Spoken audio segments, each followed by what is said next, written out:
Excusez-moi, mesdames, de n'être point d'accord, d'apporter des nuances au discours de grand corps. Ne voyez en ceci pas le moindre irrespect de vos forces sublimes, ils vantent tous les aspects. De sa superbe voix, il relègue aux abîmes la mienne, qui est pourtant tout aussi légitime. Car pourquoi ne pourrais-je à tous ces artifices ajouter un caillou, ma pierre, à l'édifice ?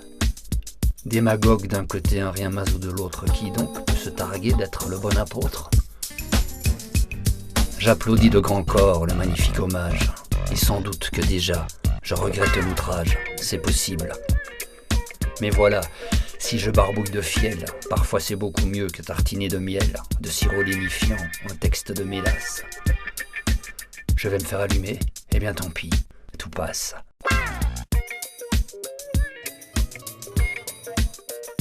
Puis peut-être allez-vous vomir votre courroux, vous, par trop enjôler, la larme sur la joue. Tant mieux si ce verbiage vous a réconforté, je ne vais certes pas pour autant m'emporter.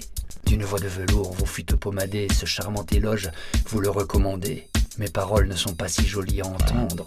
D'entre vous, l'une ou l'autre aimerait me voir pendre.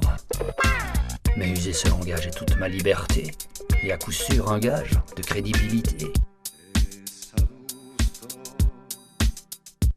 Car n'y en a-t-il pas qui du fond monétaire, dans quelque coin du monde de sublime va en guerre ?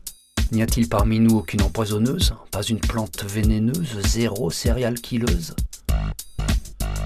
Ni manipulatrice ou perverse narcissique, jamais de satanique, ni mafieuse maléfique, pas de vampire effrayante ou méchante plutocrate transformant l'homme viril en docile automate, quelques femmes infâmes, quelques rustres ignobles ourdissant certains drames aux contours pas très nobles. Mes amis, j'assiste à des disputes entre fiers acharnés et piètres mâles en rute. Masculin, féminin, on persuade, on s'emporte, argumentant, râlant, aucun genre ne l'emporte. S'il y a du petit homme tout au fond de votre âme, une femme dans la nôtre, cela n'est pas un drame. Critique d'un côté, vile flatterie de l'autre, pas la moindre raison que par terre on se vautre. À l'unique peinture d'un texte en bouquet de roses, je préfère la nuance d'une plus juste osmose. Guérir l'humanité en flattant sa moitié n'est pas, à mon avis, la meilleure des idées. Rendre hommage peut être une petite histoire d'homme, préciser le langage, mais les genres en binôme.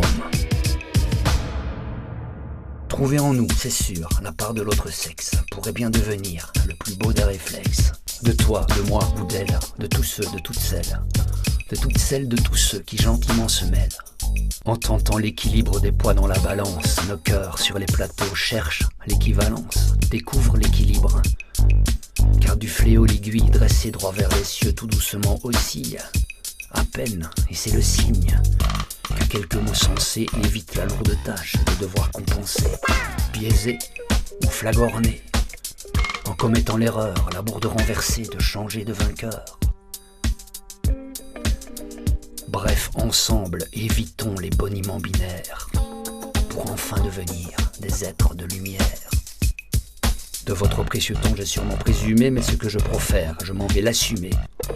De manière générale, le manque de mesure, même dans la flatterie, ça frise à l'imposture.